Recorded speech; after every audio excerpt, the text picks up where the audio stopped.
Alors, après avoir visité le parc du Connemara, petite plage sympa, c'était un peu galère pour y arriver. On a pris la Skyro, c'était un peu étroit, mais voilà. Le Jean vaut la chandelle, parce qu'on reste dans une plage aux Bahamas. On est garé ici derrière, là-bas. Petite plage sympa, au bout du monde. L'eau est magnifique, elle est froide, mais voilà, c'est cool d'y arriver. Oui, il a trouvé des beaux coquillages, regarde, tu montres? Montre tes cailloux? Regardez comme ils sont beaux! Jour d'après, météo différente. Malheureusement, le ciel bleu est parti, mais voilà, juste à côté de la magnifique plage où nous étions, il y a un château que nous allons découvrir. À première vue, on se demande où il se trouve. Oh, mais c'est quoi qu'on voit là-bas dans le fond? C'est un superbe château avec une villa derrière.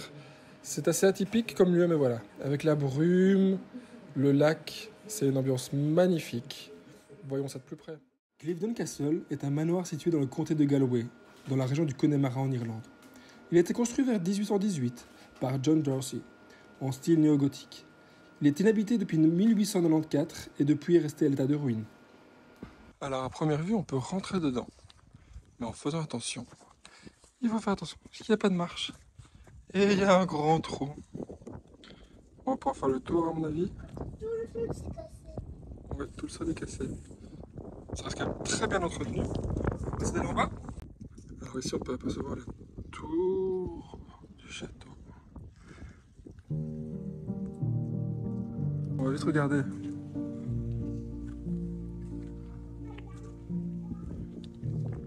On a little foray, I walked to the lighthouse and buried the day. I tried to look up to the clouds, remember my smallness was never in doubt. Slow burn by the weight of it all. Et là, l'entrée du château. Alors voilà, après avoir pris le temps de visiter cette fois le tour du château, on s'en va. C'est une très belle surprise, on ne s'attendait pas à grand chose. On s'attendait à trouver une vieille ruine et finalement on a un château qui est en très bon état, malgré son emplacement. Belle surprise. L'avantage c'est que quand on ne s'entend pas à grand chose, on peut être qu'agréablement surpris. It all looked good from up there. All the roses were in bloom. Alors ça fait un petit moment que j'ai pas filmé, on est maintenant du côté de Dingle, c'est une espèce de presqu'île. On peut voir derrière le camping-car. On est au Brandon Point. Donc pour les fans de Beverly Hills, vous devriez apprécier cet endroit. Et voilà, il y a plein de vent, donc c'est Team Bonnet aujourd'hui, sauf Gap. Et direction le Brandon Point. De nouveau, cela monte assez fort. Andrea a pris les devants et comme on peut le voir ici derrière, ça monte assez fort. Le dénivelé est quand même très très fort.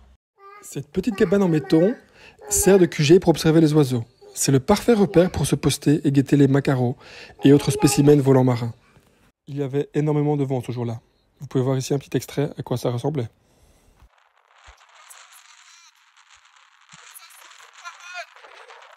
Notre port porté par le vent et la puissance.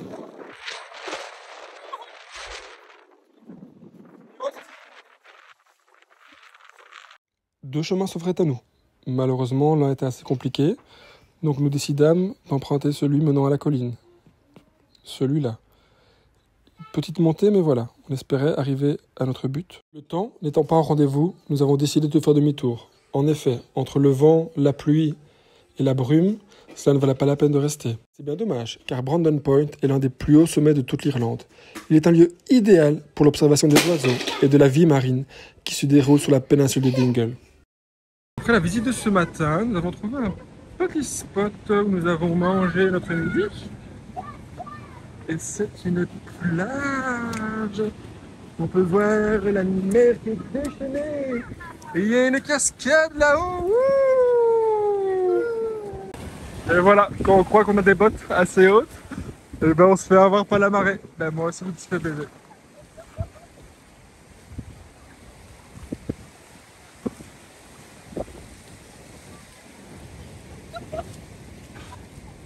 Regarde mon pantalon. Tout se fait baiser aussi. Ouais, ouais. Je me suis fait avoir aussi.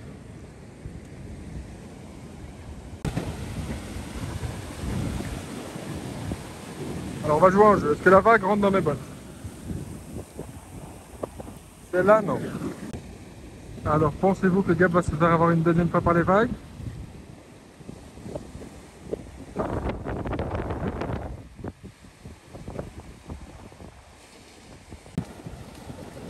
Je vois la tête de quelqu'un qui vient se faire avoir une deuxième fois par les vagues.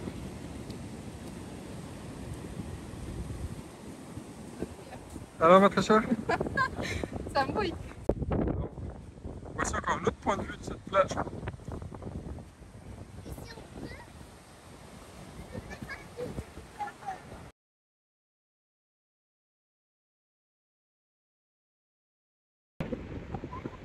Alors finalement nous sommes restés là où le camping-car se trouve juste derrière. On pensait peut-être qu'on allait bouger à cause du vent, mais finalement ça vaut la peine. Le matin on se réveille avec une plage déserte à perte de vue. C'était marée haute et maintenant c'est marée basse. Et André elle est en t-shirt. Et Milou il est en jupe. Ouais. Voilà un genre de spot où on est content de faire ce genre de voyage. Magnifique plage. On va essayer de profiter un peu, faire une petite balade avant de prendre la route. Tchuss!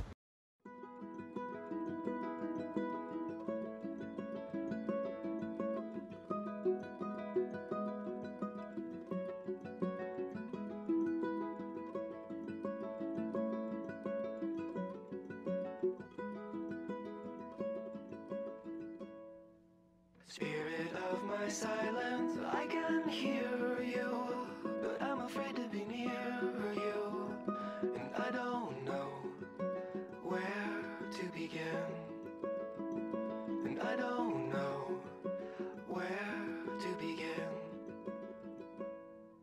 Somewhere in the desert, there's a forest, and an acre before us, but I don't know where to begin, but I don't know where to begin. Again I lost my strength completely. Oh, be near me, tired old mare with the wind in your hair.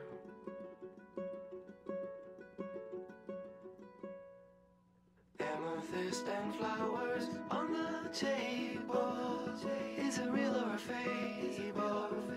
Well, I suppose a friend is a friend, and we all know how this will end. Chimney swift that finds me, be my keeper. Silhouette of a cedar.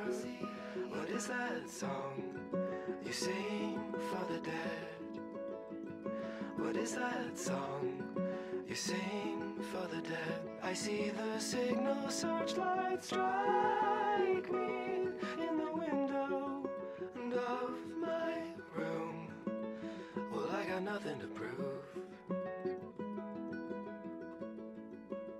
Well, I got nothing to prove.